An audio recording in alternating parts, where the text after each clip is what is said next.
నీ గ్రహాల గమనం కంప్లీట్ గా కంట్రోల్లోకి వచ్చింది. నీ దశని దిక్కులు దాటించడానికి ఓ మహానుభావుడు వస్తున్నాడు. ఆయనే నీ జీవితాన్ని మారుస్తాడు. అవునా గురుగారు? ఎప్పుడు వస్తాడు? ఎలా వస్తాడు? వస్తే గుర్తుపడతాను ఎలాగండి? అరుణ కిరణాల మధ్య ప్రచండ సూర్యుడిలా ఉదయిస్తాడు. ధ్యాన ముద్రలో ఉన్న మహావిష్ణువులా కనిపిస్తాడు. నువ్వు కళ్ళు తెరిచి చూసే లోపు నీ అజ్ఞానపు కళ్ళు తెరిపించి శుభాలు పలికిస్తాడు. ఆ మహానుభావుడు ఎక్కడ ఉన్నాడు ఏంటో? రే వద్దురా. ఏంట్రా వద్దు? ఒక్క దెబ్బతో సెటిల్ అయిపోతాం బై. 2 కోట్లది. రే అది దేవుడి విగ్రహం రా, నీకు దండం పెడతాను వద్దురా బాబు. దేవుడు కాబట్టి ఎవరు కంప్లైంట్ చేయడు, గోల చేయడు.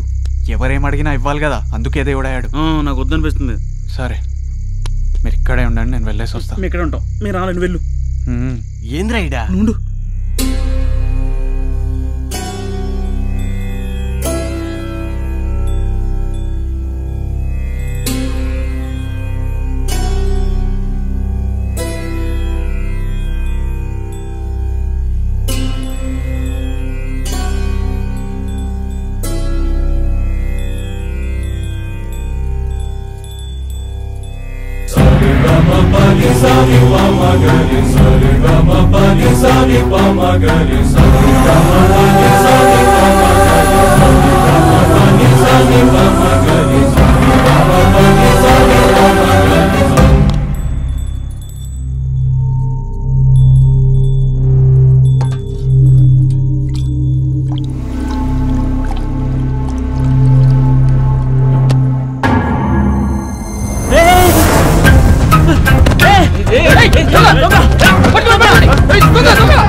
అరుణ కిరణాల మధ్య ప్రచండ సూర్యుడిలా ఉదయిస్తాడు.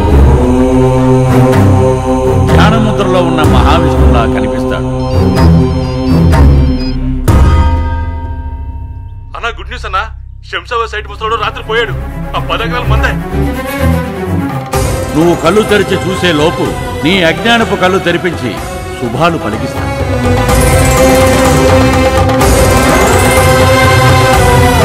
గురుగారు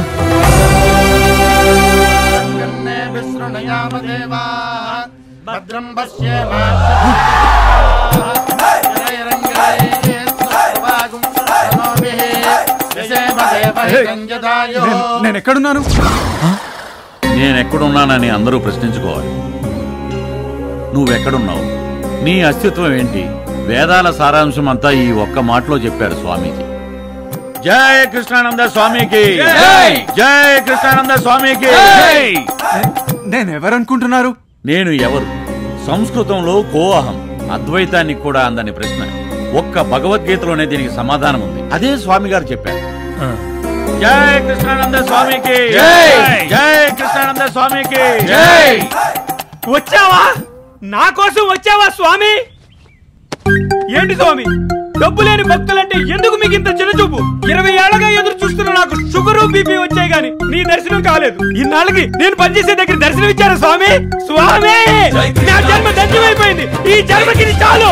ఇన్నాళ్ళకి నా పూజలు ఫలించాయి స్వామి. నా కోరిక నెరవేరింది. ధన్యం స్వామి, చాలు.